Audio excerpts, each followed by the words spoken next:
All righty. Well, I'm Stephen Petro, and this is another episode of The Writer's Life, the Writer's Series. It's brought to you by the Hillsborough Arts Council. And today we have my neighbor, my friend, Jill McCorkle. Welcome, Jill. Thank you, Stephen. Great to be here. I can almost see you I know. on my deck. I'm waving to you. And We could have tin cans out the window, I think. do it the old-fashioned way. And I have my puppy put away for the moment so that he doesn't interrupt us. And where's your brood? Oh, well, let's hope it continues. Frankie is behind closed doors, and the big guys were napping. So, Okay. hoping. Anyway, thanks again for being here. And we're going to talk about your new novel in a couple of minutes, Hieroglyphics. But I wanted to start with an essay that you wrote in Arrowsmith. I think it was last week or the week before. And it was a very powerful essay that seems to have had quite a big impact. So do you mind sharing a little bit of that with us? And then we'll talk about that. Sure. But before you do that, I realized I forgot to give you a proper introduction. So let me just tell everybody that Jill's first two novels were released simultaneously when she was just out of college, which was, I think, about 10 years ago. And you're called a born novelist. And then since then, you have published 6 novels, 4 collections of short stories, and your work has appeared in Best American Short Stories several times.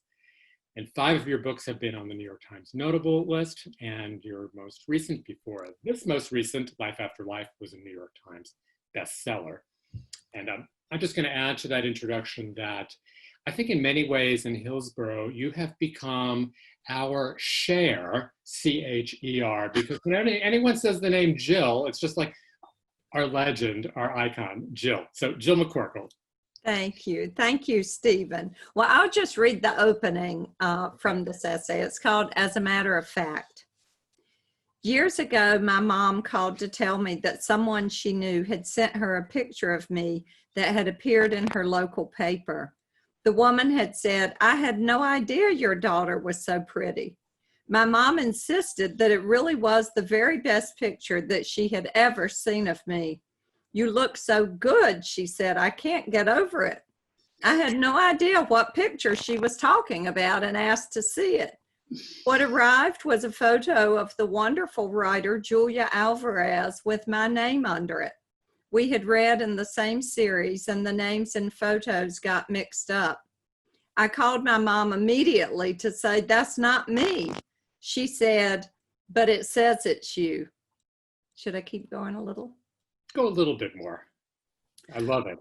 When I was in elementary school, there was a young teacher who, when reading aloud from a Beverly Cleary book, pronounced G with a hard G. "Gee, Henry."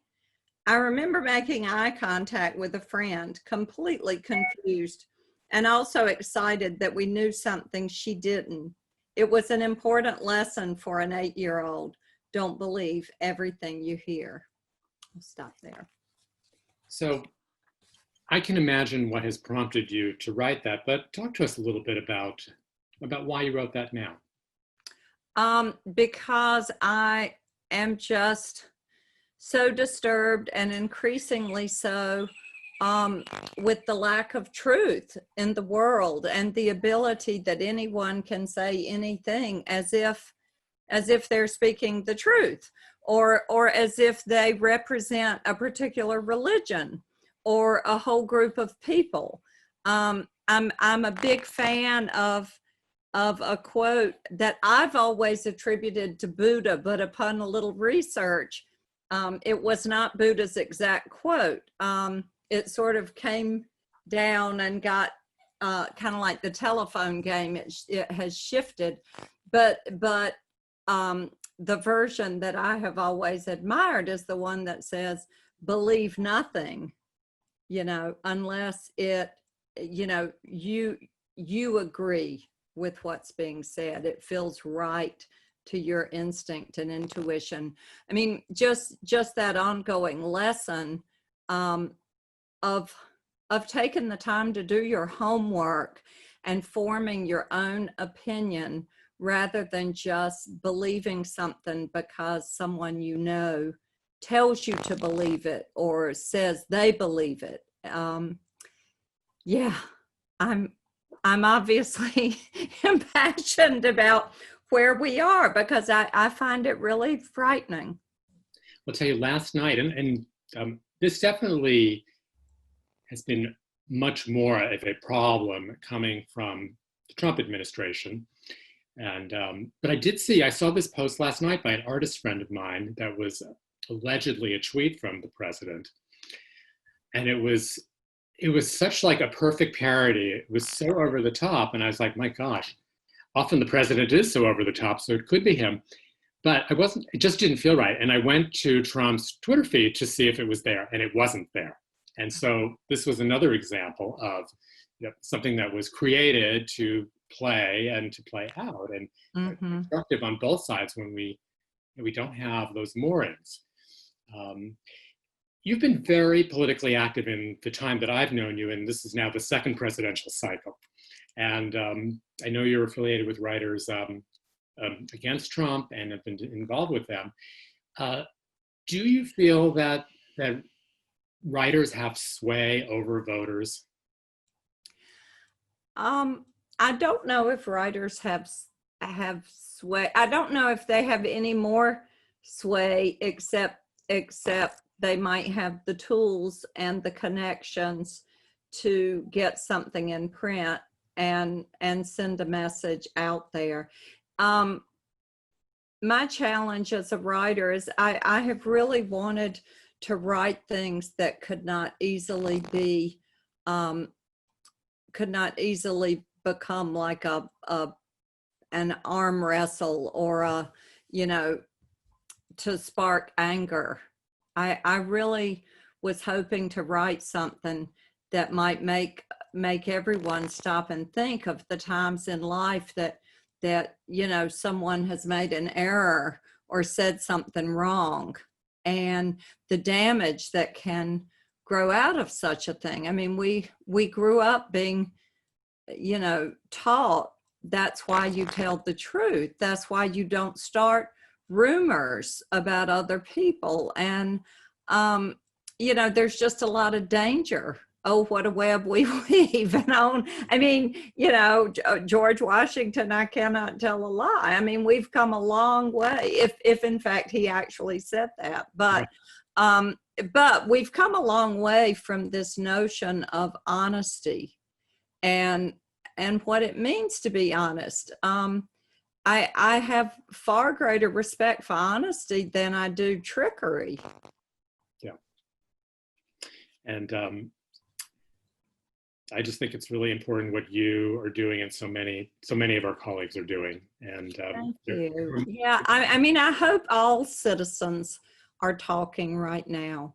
I mean, if there's the least motivation or opportunity to have those conversations, at least in my memory in this lifetime, I can't think of a better time than to really talk about what's important in life and what it really means. And to make sure to get out and vote. To get out and vote. And October 15th would be the date here we can begin. And I got an absentee ballot. I filled it out and I have walked it down with my dog to Election Central and deposited and signed for it. So folks, make your plan to vote. Yes, indeed. That's the most important thing. So we're going to shift gears here a little bit to hieroglyphics. Okay. And I have to say, I don't know if one can, if it's right to say this. It's like saying, which of your children is my favorite? Well, this is my favorite book of yours, and really it spoke to me in so many ways, so many levels, about loss, about aging and family, and so on. And I know that the New York Times wrote, a good novel can perform the same perception bending trick as a lockdown, slowing time, throwing light on shadowed corners, reminding us of the interdependencies among us that we once took for granted.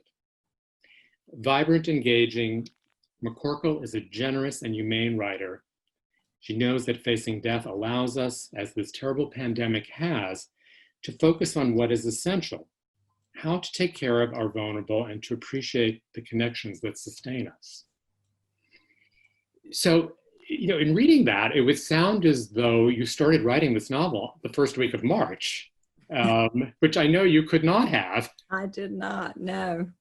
So talk to us a little bit about the history of this book and how you hit this moment almost perfectly.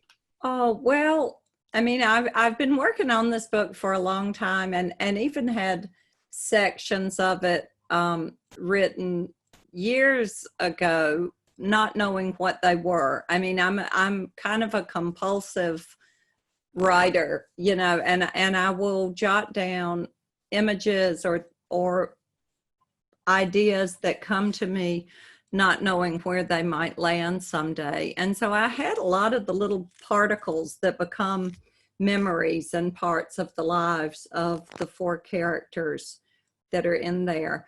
But it is a novel about memory. And in many ways, I feel like it's the novel that I've always wanted to write, and sort of getting closer and closer to what I hoped would be a kind of simulation of memory. I mean, my first novel, I was trying to do something very similar. It was one young woman retelling about her youth, and the idea is that she would get so caught up in the memory that once again she would not be able to disentangle the memory from the emotional effects of what happened.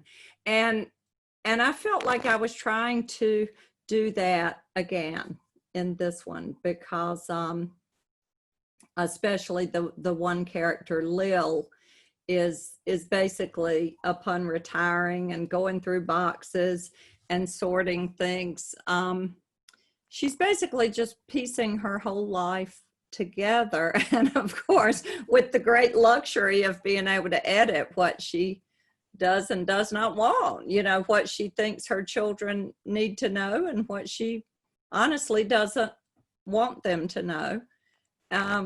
So anyway, I had a lot of fun with her, but I do think the idea for this novel has been around for a very long time.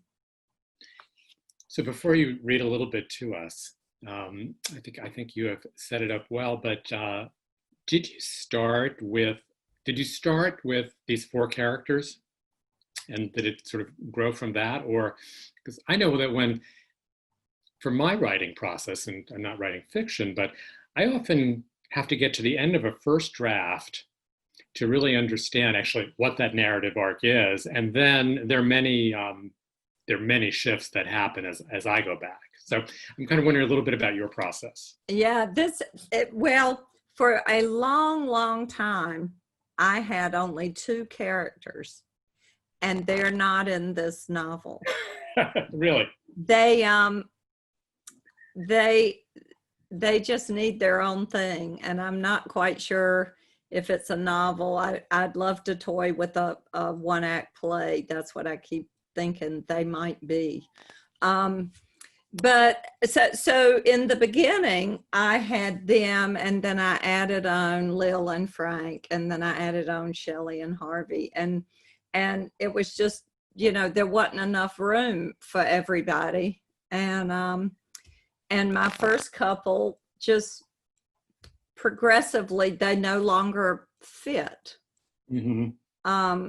And so I put them off to the side. And then for a long time, I had no idea how I was actually going to connect Frank to Shelley and Harvey. And so, that's one of those discoveries that you write your way into, because you have to have logic again, I'll go back to my opening essay there about fact.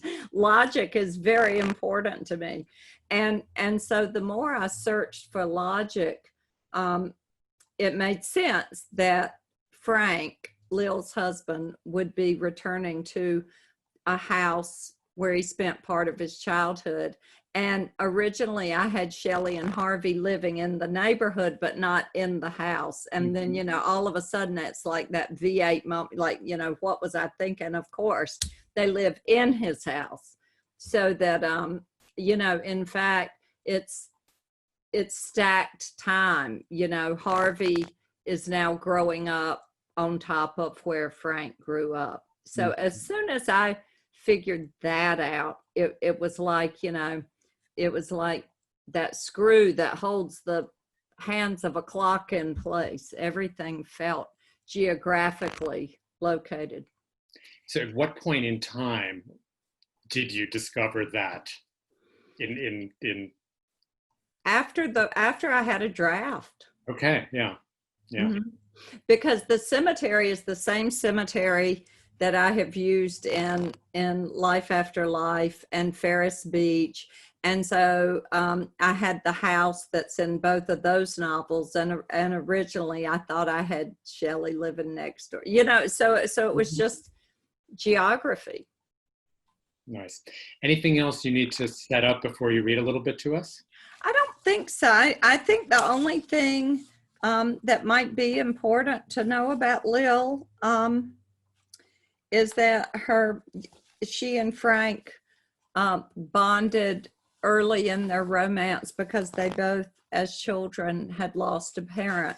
And those were, I used real historical events for those losses. And Lil's mother basically went out one night not saying where she was going. And she went to the Coconut Grove nightclub in Boston, November 28th, 1942, the night of that terrible fire. And within 12 minutes, and so basically as a 10-year-old, Lil went to bed one way and woke up to this new life. So that loss is what she and her husband share, and something that's always just stayed with her. But I'll just read a little of the opening of Lil. We all are haunted by something we did or didn't do, and the passing years either add to the weight or diminish it. Mine have diminished, perhaps because I've spent time thinking about it all. It might sound silly, but I see these bits and pieces as my contribution to evolution, the unearthing and dusting of the prints and markers that led me here.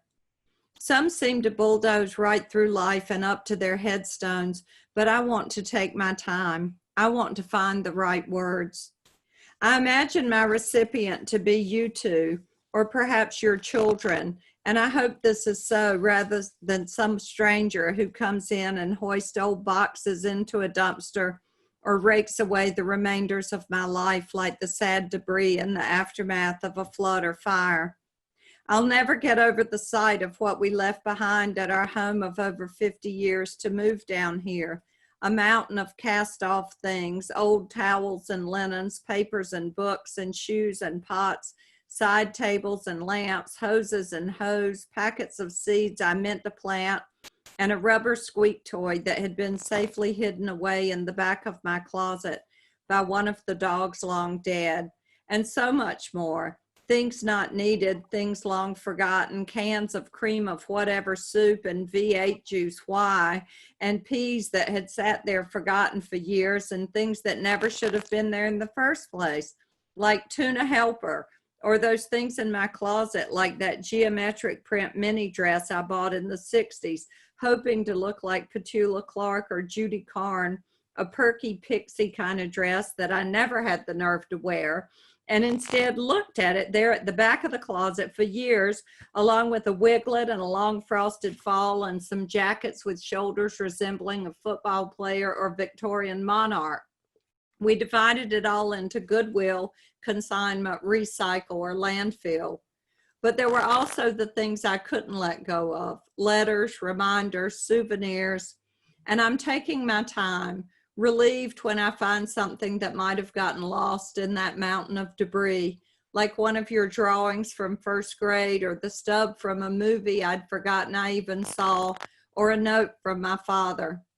When the moving van pulled away that afternoon and we got in the car and turned southward, the space within seemed so empty, vacant, our suitcases and silver chest in the trunk, an overnight bag and thermos of coffee on the back seat. And I had that terrible feeling that I had forgotten something, because I was thinking of all the times the car was filled with you two, your belongings, your music and voices, the dogs, while going to school or on vacation or just to the grocery store, where I bought all of those things that I then put on the shelf there in our dimly lit pantry on the red gingham contact paper I spent one snowy afternoon 40 years ago cutting and sticking in place. All those things that I put there and then forgot about. It's mysterious how fluid time has become for me. I wake and pour a glass and have no idea what I'll find. No idea. And then we find out more. One thing that, I know an interviewer always brings, some of himself, herself to this. So, one of the characteristics I admire most about you as a person is how empathetic you are, and which you have shown me several times, and others, and that is a word that many people who have written about this book use to describe you. Garden and Gun said you have a heart full of empathy, and I hear it in your voice. I hear it on that page, or those pages. What I'm curious about is, how did you learn that? And I'm thinking about, how did you learn that, and how do we spread that in this world? I'm not sure I know the answer to that. I do think, I think it's a way of looking at the world and a way of looking at others. And, I was always quite, reared on the golden rule. And, and I really do think, if we're going to choose one thing to live by, that's a good one. And I think that part of being a writer, part of the responsibility of being a writer, I think, is to get to know your characters so thoroughly, that you are giving them the benefit of every doubt, even if you think they don't deserve it.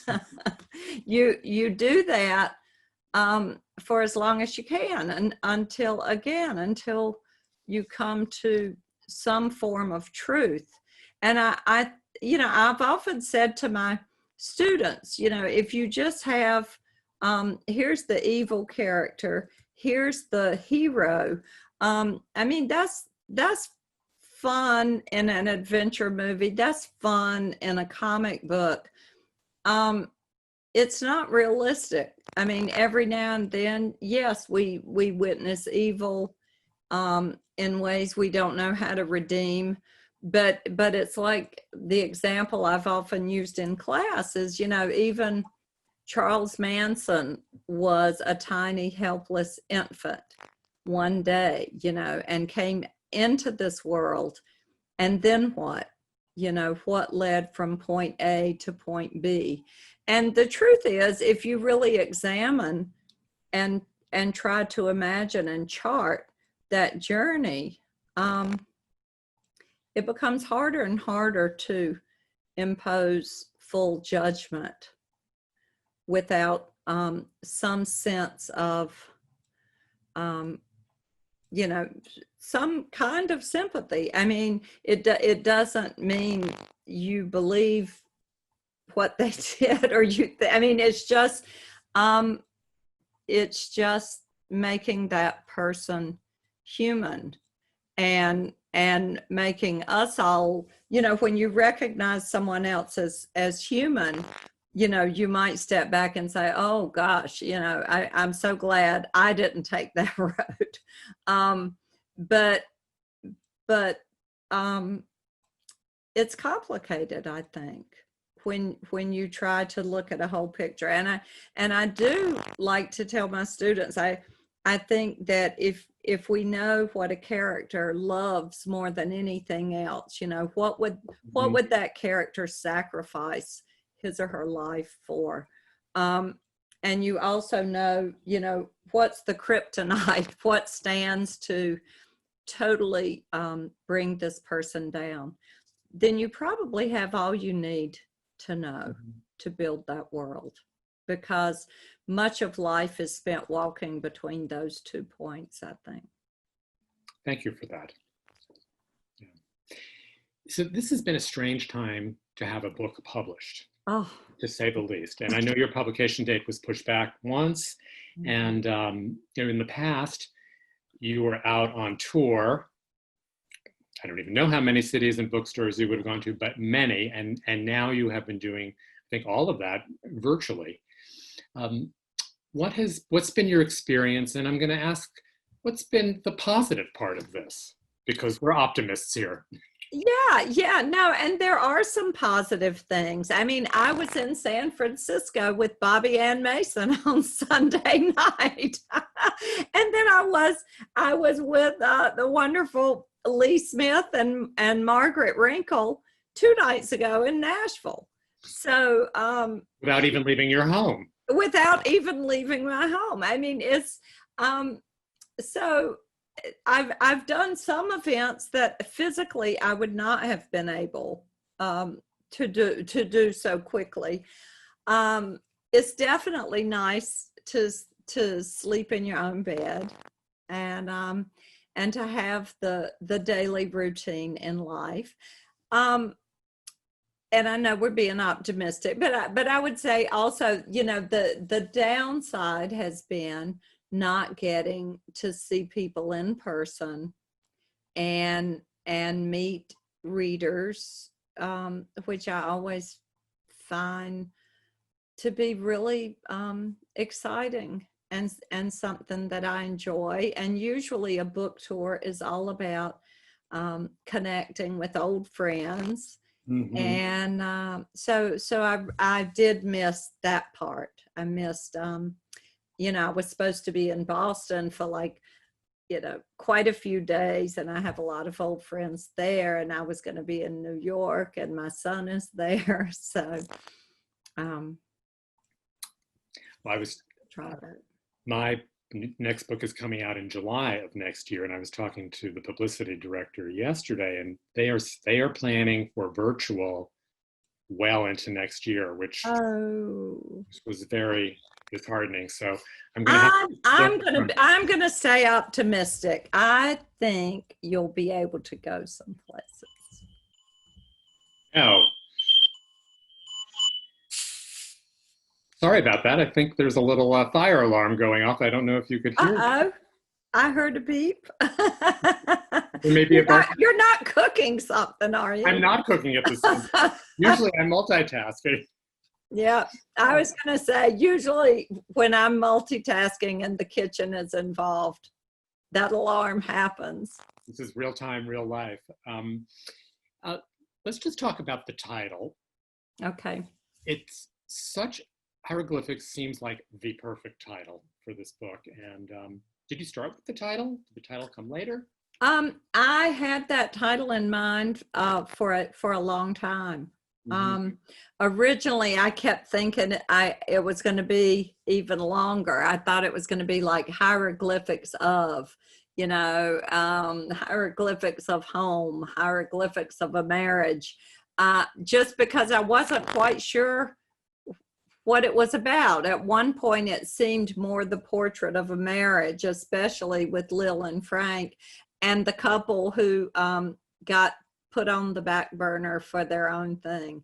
But then once Shelley and Harvey came in, it was more about home, and both Lil and Frank thinking a lot about their childhood homes. So then, I don't know, I think at some point my agent said, well, what about just hieroglyphics? You know, it's such a strong word. Let the word stand. And I knew he was right as soon as he said it. And then there was a little discussion. There was one very anxiety producing weekend when the publisher thought that it wasn't a good Google whatever, you know, that it would bring up hundreds of books called hieroglyphics, whatever. But there's not a novel, you know. And it's Hieroglyphics, a novel. Yes. Very So they really liked the title, and so I was greatly relieved that they came back around and said I could keep it. And you know, I follow you on Facebook, and so you have been posting photographs of hieroglyphics from your life, which I sort of understand as pictorial ways to tell a story or connote a story. What are you doing with those pictures, and what are some of the things that have been in them? Oh yeah, and I don't have it. Do I have it handy? One thing, I had a few necklaces in there because one, I have the little cartouche, I guess you would call it, with the hieroglyphics that spell home. And I also have the little imagery of the babies, you know, at the Foundling Hospital, which I have the Del Robio babies. And so I've posted a lot of those. I have posted a skate key from, you know, the 60s. And I ordered on eBay a Captain Midnight decoder badge, which is Frank's boyhood treasure. And this little guy I found years and years ago. He's just this little ivory Scotty dog with rhinestone eyes. And I've just had him forever. You know, it's one of those things you just pick up and it's kind of a little lucky charm. And I gave him to Lil's mother. You know, she describes her mother as having this little Scotty dog pin. And remember the birthday ballerinas, the candle holders. So I have a whole collection of these. Lil is a dance teacher in the novel. So there's a lot of ballet, including, and now this was a find on eBay, this teeny little bottle of Pavlova. Ah, yes. Perfume. Now your signature scent, right? And there are poodles, tons of poodles in the novel. And I do have this whole collection of just little poodles. Quite a few little poodles I got from Lindsley right downtown Hillsborough. Our wonderful store. Yeah. And what about the blue suede wedges with ankle straps? Do you have those? No, I did not have, but you know, I had some shoes that I've you know, those things that got away. I had some lavender suede wedgies with the ankle strap that I really loved, and I don't know why I let them get away. I think I was, you know, probably in 9th grade when I had them. And you know, and that would have been the circling back to you know, in the 70s, that these sort of 40s style shoes. Well, if this were my family, I would accuse my sister of having stolen or borrowed my mother's shoes. I don't know your daughter well enough to do that here. If they were still here, she might. Yes, okay. Yes. We share. That's good. So I have like one last question, and it is, You and your husband, Tom Rankin, moved into town 3, 4, 5 months ago. It's hard to know with the pandemic, Oh, I know. from out of town. And, I'm wondering a little bit about your experience. And I wrote Alan Gurganus this afternoon because I wanted to get this quote from him right, from Family Secrets. Our village notices our village notices our village. And so I'm wondering what's been your experience being in town? Do you feel noticed, and are you noticing us more? Yeah, and I love it. I love being able to just get on the sidewalks and take a walk and wave to people, and it's wonderful. And to walk downtown.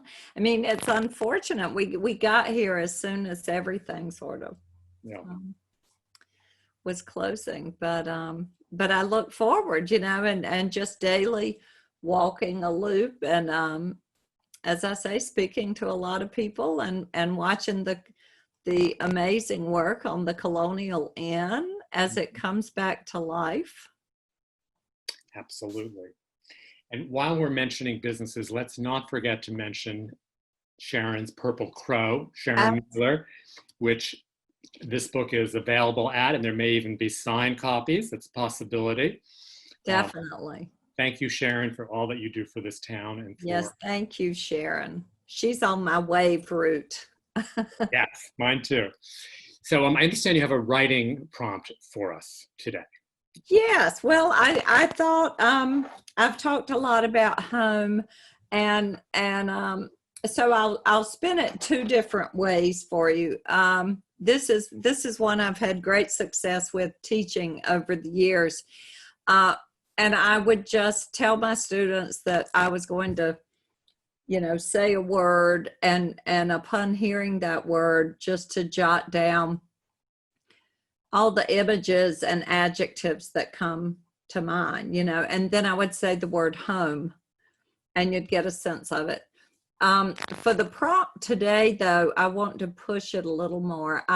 My favorite thing to do as a writer, it's also great to do if you're ever having trouble falling asleep, which some people may be doing these days. I find that to try to go back and locate earliest memories.